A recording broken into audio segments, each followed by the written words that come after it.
નમસ્તે મિત્રો, કેમ છો? બધા મજામાં? મેં આગળનો એક વિડીયો નાખી દીધો છે પંચતત્વ વિશે. તો પંચતત્વને આગળ આપણે વધારતા તો જાણીએ પંચતત્વ વિશે. પંચતત્વ શું છે અને એના ખરાબ થવાથી શું શું પ્રોબ્લેમ્સ તો થાય છે.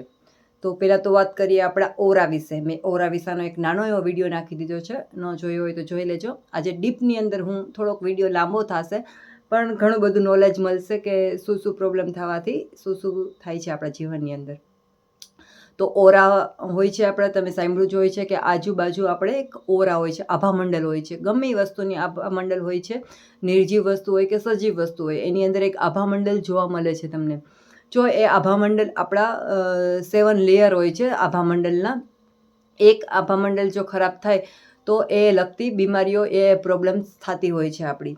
તો જાણીએ આજે આખો આપણે આભામંડળને કેવી રીતે સાફ કરવા, શું કરવું, આભામંડળને બિગ કેવી રીતે મોટા કરવા જેથી હેલ્થ સારી રહી શકે, વેલ્થ સારી રહી શકે, રિલેશનશિપ સારા રહી શકે. આપણા 7 ચક્રને કેવી રીતે બેલેન્સ કરવા. આપણા જે સૂક્ષ્મ શરીર હોય છે આપણું, સાંભળ્યું હોય છે કે સૂક્ષ્મ શરીર હોય છે આપણું, જે આપણી આ બોડી છે એ ફિઝિકલ બોડી છે અને સૂક્ષ્મ રીતે પણ હોય છે. તો સૂક્ષ્મ રીતે સાફ કેવી રીતે, સૂક્ષ્મ ક્રિયાઓ કેવી રીતે કરવી, એને સાફ કેવી રીતે કરવું. સૂક્ષ્મ જે આપણે ભૌતિક શરીરને સાફ કરવા માટે, આપણે ડિટોક્સ કરવા માટે ઘણી બધી વસ્તુઓ કરતા જ હોય છીએ અને ધ્યાન રાખતા હોય છીએ એને. તો સૂક્ષ્મ શરીરને પણ સાફ કરવું બહુ જરૂરી છે. સૂક્ષ્મ શરીર જો ખરાબ થાય તો ઘણી બધી પ્રોબ્લેમ્સો જીવનની અંદર જોવા મળે છે આપણા.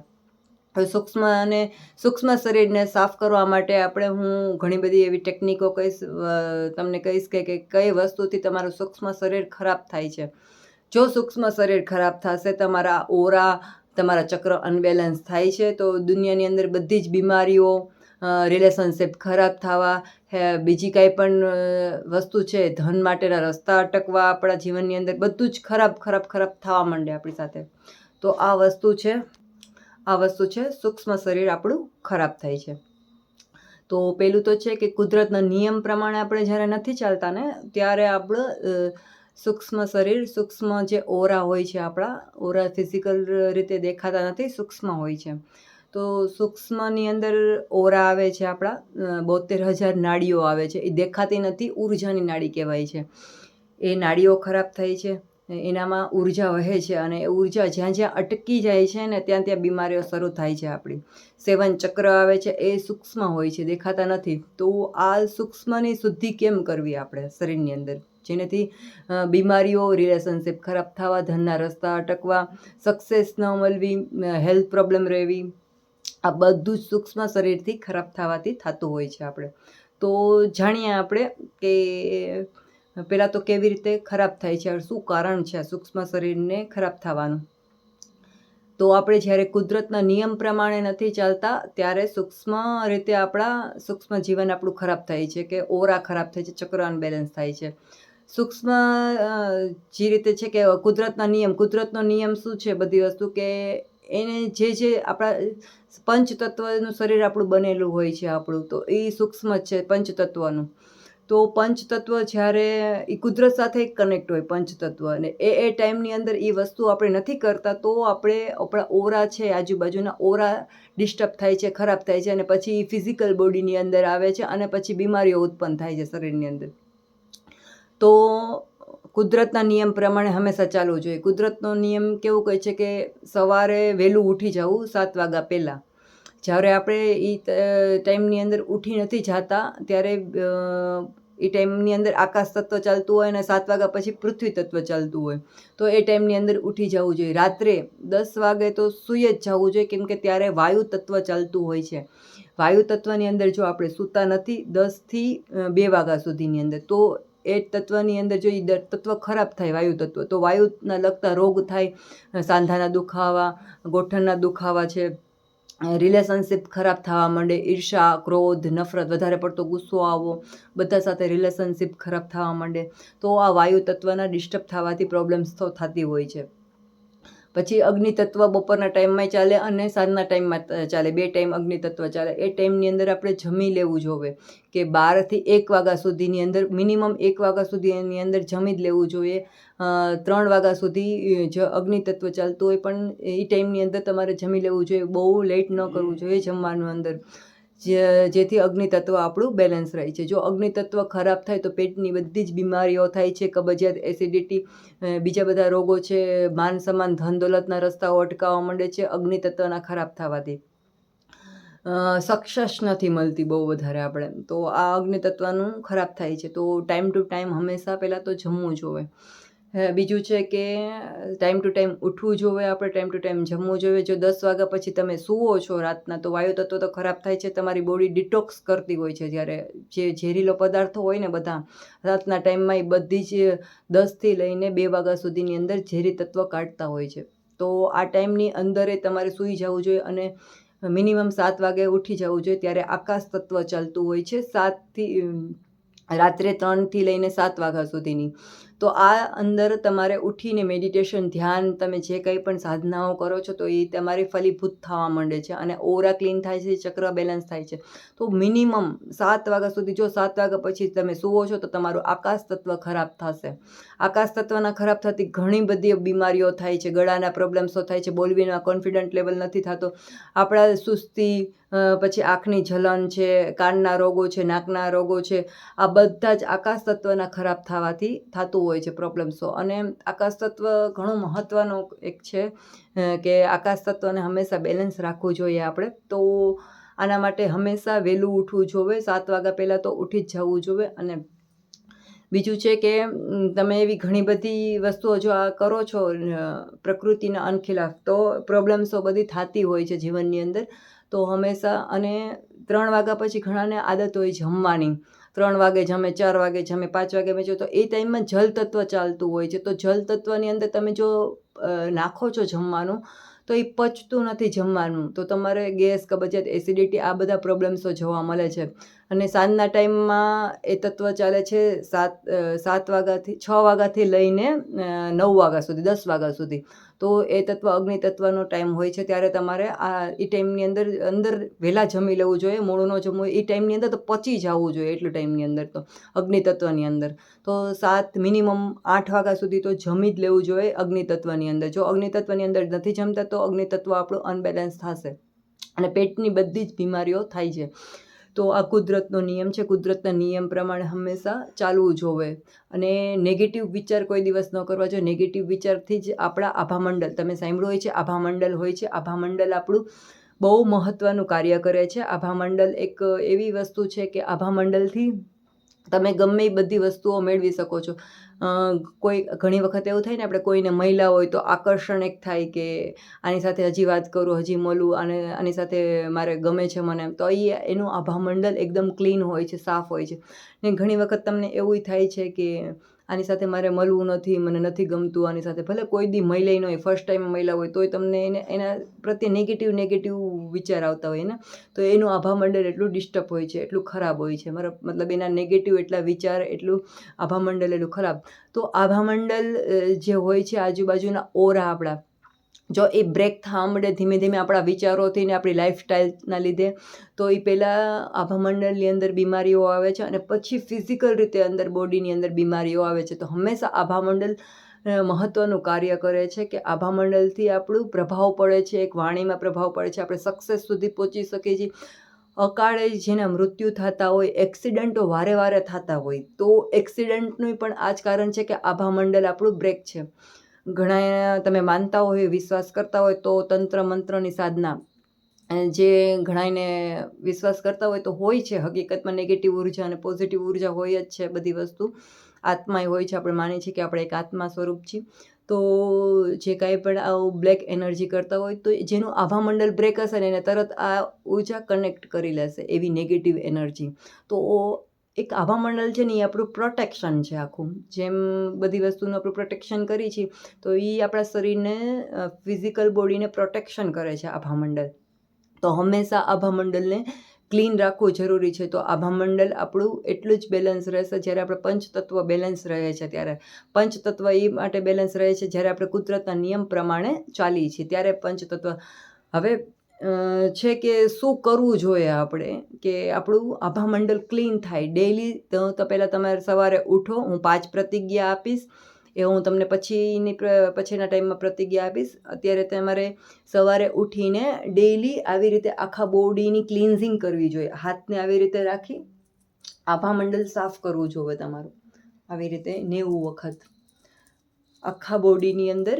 ને એક આ ઉર્જાને, નેગેટિવ ઉર્જાને એક ભાવ કરો કે એક ગોળો છે બ્લેક કલરનો, આ મારો ગોળો બનતો જાય છે એનર્જીનો. આભામંડળ મારું ક્લીન થતું જાય છે અને આ એનર્જીને ઉપર ફૂંક મારીને ફેંકી દો બ્રહ્માંડમાં. અને એ ભાવ કરો આગ બંધ કરીને કે આ ગોળો વિસ્ફોટની જેમ ફાટી ગયો છે અને ઉપરથી વ્હાઇટ લાઇટના સ્વરૂપમાં મારા આભામંડળની અંદર આખો આવી ગયો છે. મિનિમમ ખાલી 10 મિનિટ થશે આ કરતાં. તો આભામંડળને આપણા ક્લીન કરતા જાઓ. જેમ જેમ તમારું આભામંડળ ક્લીન થતું જશે એમ તમારી બીમારીઓ પણ દૂર થતી જશે. જેને વધારે બીમારી છે, વધારે પ્રોબ્લેમ્સ છે, તો એ આભામંડળને 2 કે 3 વખત સાફ કરે આખા દિવસની અંદર. અને જેને મિનિમમ છે તો એ એક વખત રાત્રે સાફ કરીને સૂઈ જાય અથવા સવારે ઉઠીને સાફ કરે એના આભામંડળ.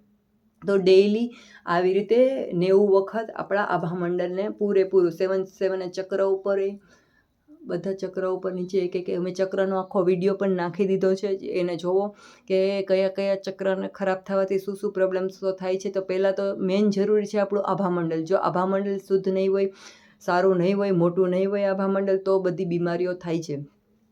હવે આ એક ક્રિયા હતી. તમે સવારે વહેલા ઉઠી જાઓ અને ફિઝિકલ બોડી ઉપર એટલું ધ્યાન આપો, યોગ પ્રાણાયામ ધ્યાન સાધના કરો જેથી આભામંડળ મોટું થાય આપણું. કેમ કે આપણે સૂક્ષ્મ શરીર તો સાફ કરી લઈએ છીએ બેઠા બેઠા, પણ એ એટલું ફિઝિકલ બોડી એટલું નહીં સહન કરી શકે તમારું. કે એને સહન શક્તિ માટે, એને મજબૂત બનાવવા માટે તમારે આસનો યોગા કરવા પડે અને ખુલ્લા વાતાવરણમાં રહેવું પડે. થોડીક વાર ફિઝિકલ એક્ટિવિટી પણ કરવી પડે. એટલી ફિઝિકલ બોડીને પણ મજબૂત રાખવું પડે જેથી તમે સૂક્ષ્મ જે ક્રિયાઓ કરો છો, સૂક્ષ્મને સાફ કરો છો, તો તમારું એ મજબૂત બને છે અને સહન કરવાની શક્તિ એને પ્રાપ્ત થાય છે.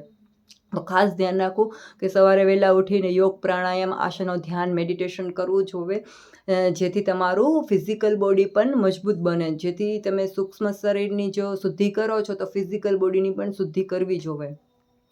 આ વસ્તુ ધ્યાન રાખો. અને સવારે ઉઠીને મેડિટેશન ધ્યાન સાધના પણ કરો. એનાથી આભામંડળ મોટું થાય છે તમારું. અને જમીન ઉપર ચાલવાનું રાખો, અર્થ સાથે કનેક્ટ કરો. લોકો આજકાલ અર્થ સાથે નથી કનેક્ટ રહેતા, જેનાથી લીધે પૃથ્વી તત્વ ખરાબ થાય છે આપણું. એક ચક્ર ઉપર મેં વિડીયો નાખી દીધો છે કે એક ચક્રના ખરાબ થવાથી કયા કયા પંચતત્વ ખરાબ થતા હોય છે આપણા. તો એના મંત્ર પણ નાખી દીધા છે મેં કે આ ચક્ર ઉપરથી આ મંત્ર કરવું, આ ચક્રને આ મંત્ર કરવું, આ ચક્ર ઉપરથી આ મંત્ર કરવું. તો જેથી ચક્ર પણ બેલેન્સ થવા મળશે અને પંચતત્વ છે એ પણ બેલેન્સ થવા મળશે આપણા. તો આ વસ્તુ છે. અને સવારે ઉઠો, વહેલા એક્સરસાઇઝ કરો અને ખુલ્લા પગે જમીન ઉપર ઘાસ ઉપર ચાલો જેથી 10,000 જેટલી બીમારીઓ દૂર થાય છે આપણી. આપણે ઘરમાં પણ ચપ્પલ પહેરીને ફરતા હોય છે, અર્થ સાથે કનેક્ટ નથી રહેતા. તો અર્થ સાથે હંમેશા કનેક્ટ રહ્યો તમે, તો જેથી તમારું મૂલાધાર ચક્ર બેલેન્સ થાય છે અને ઘણી બધી બીમારીઓ દૂર થાય છે એનાથી. પગની સાંધાના દુખાવા, ફિઝિકલ રીતે બોડીઓ, અને આપણું આભામંડળ પણ ધીમે ધીમે ક્લીન થવા માંડે છે. ત્રીજું છે કે હંમેશા પોઝિટિવ જ વિચાર કરો. જેટલું તમે નેગેટિવ વિચાર કરો છો, મારા માટે આવું છે, આમ છે, ખરાબ છે, મારા માટે કોઈ દી સારું નથી, તો એ વસ્તુ બ્રહ્માંડનો નિયમ છે કે ડબલ થઈને તમારી પાસે આવે છે અને તમારા આભામંડળને ખરાબ કરે છે.